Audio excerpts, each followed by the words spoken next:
從零開始的木吉他製作，終於嚟到油漆階段啦。你想呢個吉他油漆做得靚呢，最關鍵就係一開始你個木材表面要打磨得好靚，咁先可以做到一個靚嘅油漆。咁我會先用120號砂紙，然後150、180，最後220號打磨晒成個吉他。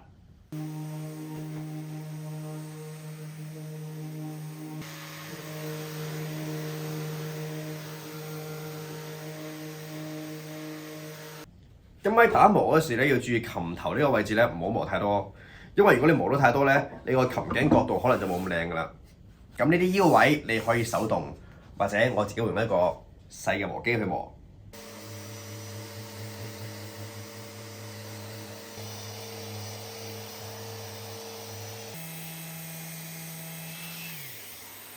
最後我會用呢個282號砂紙幫你啲邊角磨完少少。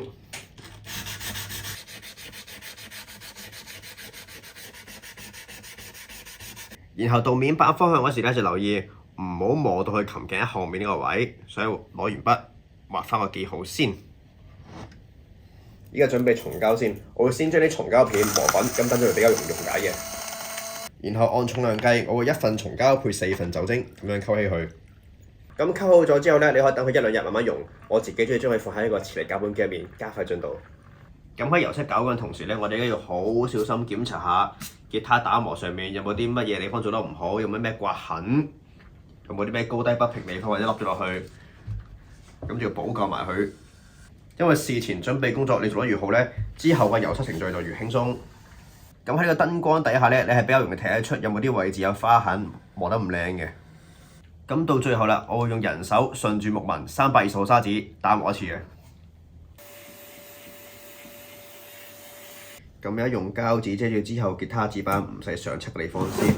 咁我有個模型俾我用嚟畫位，解翻個膠紙出嚟嘅。然後就好小心地將個膠紙解出嚟先。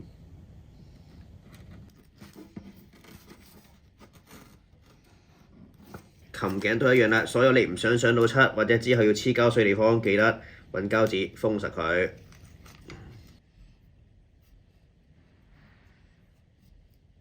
當你個 setting 做得好，打磨得靚咧，你無論喺木材上面用乜嘢 finishing 乜嘢油漆咧，個效果都會非常唔錯嘅。咁今次咧，我用呢個松膠 Shellac 嚟做呢個油漆，可能大家都有聽過有一種上漆手法叫做 French polish， 就係我今次會用嘅。咁松膠漆咧係一種有幾千年歷史嘅油漆，咁佢做出嚟嘅漆面非常之薄而且軟，我個人覺得對聲音非常之好。當然佢唔係最簡單嘅方法。佢用嘅時間甚至有啲長，成個過程連埋風乾咧係可以超過1個月嘅。如果大家想知有啲咩簡單啲方法，可能我第時有機會再分享下，要做呢個 oil finish 啊，或者就咁簡單做1、2陣松膠，咁樣1、2日就可以做完個油漆。咁有關油漆咧，我盡量講得簡單啲。首先依家我哋有一個好平滑嘅木材表面，然後我哋會上底漆，然後用一啲沖填物填咗木材表面嗰啲窿窿，最後再上面漆、底漆、填窿窿、上面漆3樣嘢。咁依家我哋上底漆先。好，第一步要做嘅嘢，封邊。首先揾塊布，滴啲松膠上去先。封邊咧，即係將包邊嗰啲有顏色嘅線用松膠封住佢。如果唔係咧，可能你就會將呢啲深色嘅粉染到去啲淺色嘅雲杉上面。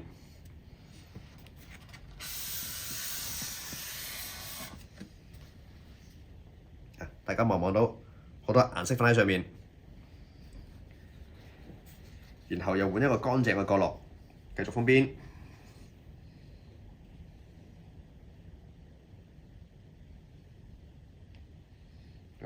咁我依家用緊嘅係1:4嘅松膠啊。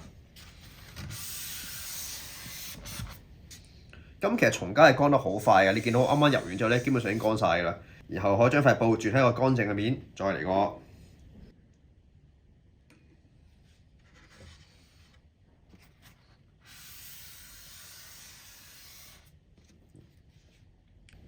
咁你可以見到我封第2次邊嗰時咧，甩嗰啲木粉顏色就少好多啦。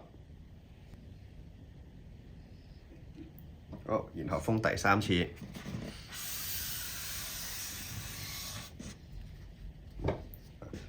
咁封過第3次咧，可以見到幾乎唔甩色啦。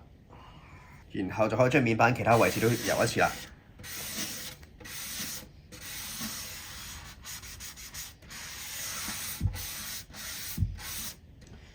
咁面板做完啦，背板都係做翻完全一樣嘅嘢，放邊。最後又係填埋其他未上漆嘅地方。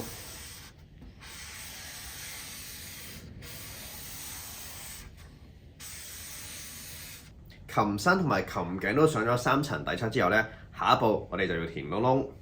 咁如果你好細心望背側板上面咧，其實有好多木嘅小窿窿喺上面嘅。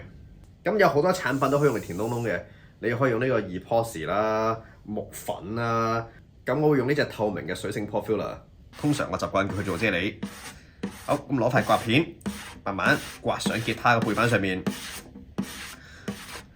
咁無論你用乜嘢嚟做呢個 port filler 都好咧，最關鍵都係薄薄嘅一層喺上面，唔好太厚。你希望嗰啲充填物淨係跌落個木窿入面，而唔係最後留喺木頭表面嘅。通常我刮完一邊嘅側板之後咧，我就會放喺度等佢乾，然後做琴頸先。然後呢邊側板乾透咧，我就可以刮另一邊側板啦。咁喺琴頸呢邊咧，通常我都攞塊布捽上去嘅。然後依家咧就等佢哋乾翻個零2個鐘，然後翻嚟輕輕打磨一下。啫喱乾透之後咧，我會用320號砂紙打磨一次，然後再上啫喱，再打磨。通常我會上3層啫喱嘅，然後等佢風乾一晚，第二日先打磨上漆。通常3層嘅效果就好唔錯啦。如果你覺得唔夠啊，你中意填4、5、6層都得嘅。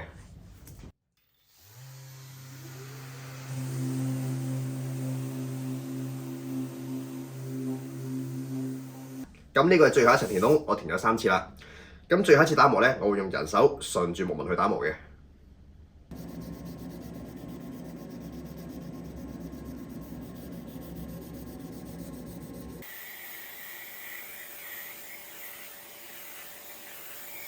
經過3次嘅填木窿同埋打磨之後咧，依家可以正式開始做面漆啦。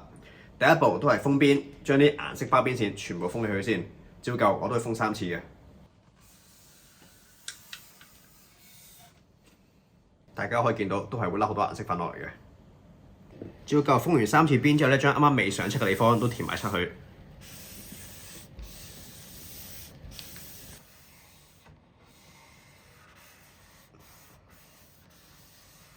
當你發現油到吉他唔再甩啲木粉顏色之後咧，就可以準備將呢個油漆疊厚佢。咁我有一個紗布，入面包住啲 T 恤，滴滿咗松膠之後咧，喺面板上面加幾滴油。無論你用橄欖油或者礦物油都冇所謂嘅。咁加幾滴油咧，會令你轉得更加暢順啲，唔會張住嘅。而轉圈圈油出嚟嘅油漆厚度咧，比行直線多幾倍嘅，咁可以更快咁建立我哋嘅油漆厚度。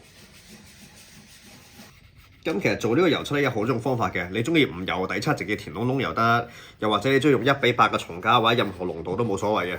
總之你要試一個方法係啱你自己用嘅。咁喺呢段片入面咧，我哋示範我目前用緊嘅方法。冇一個方法絕對正確嘅，總之最後做到一個你自己滿意、覺得好睇嘅油漆咧，咁就 OK 㗎啦。通常呢個建立厚度嘅過程咧，我會早午晚各油翻10分鐘，即係一日油3次。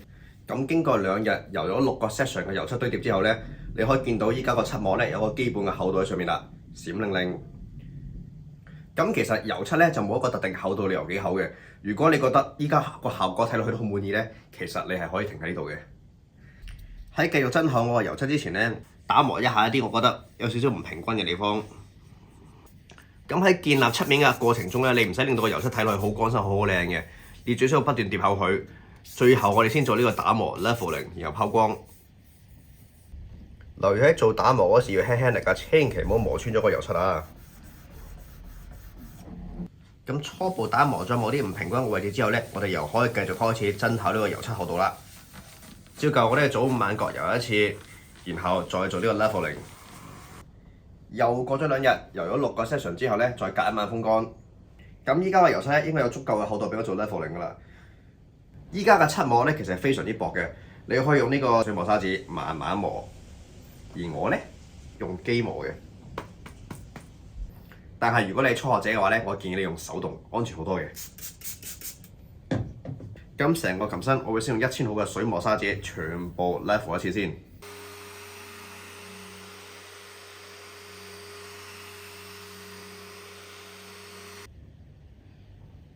大家可以鏡頭度見到咧，有啲地方磨完之後咧就變咗啞光，咁有啲地方仲有少少擰嘅。咁我哋目標係整到佢成個變成一個一致嘅啞光，但係千祈唔好磨穿個油漆。大家可以望到已經全部打磨好晒啦。咁我而家會用呢個1:16嘅松膠喺上面直線拖幾下。咁注意唔好滴得太濕，因為依家我哋唔係要建立厚度，我哋淨係想整翻另個油漆啫。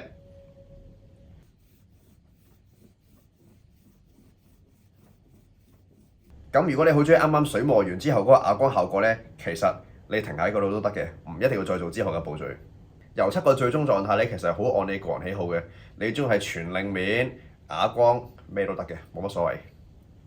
如果你喺呢個上漆嘅過程中，你發現有啲咩唔完美呢，你係可以等佢乾透之後再重複啱啱個水磨程序，直到你覺得個油漆達到一個你滿意嘅狀態。最後啦，我會風乾翻1星期，然後先拋光嘅。當然時間許可嘅話，你風乾1至2個月都冇所謂嘅。油漆最主要功能咧係保護個吉他免受外界嘅環境因素影響，同埋美觀。又風乾咗1星期啦，咁我最後會先用2000號砂紙，再4000號，最後上拋光劑，完成成個 finishing 嘅程序。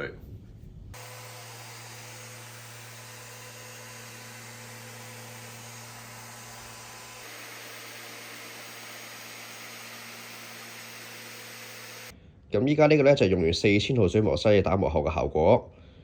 所有打磨都做完之後咧，就可以上拋光劑，捽勻佢先。好，然後開始拋光。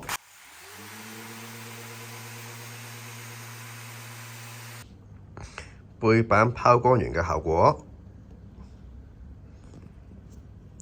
基本上係一個反光嘅鏡面嚟嘅。油漆程序就全部完成晒啦。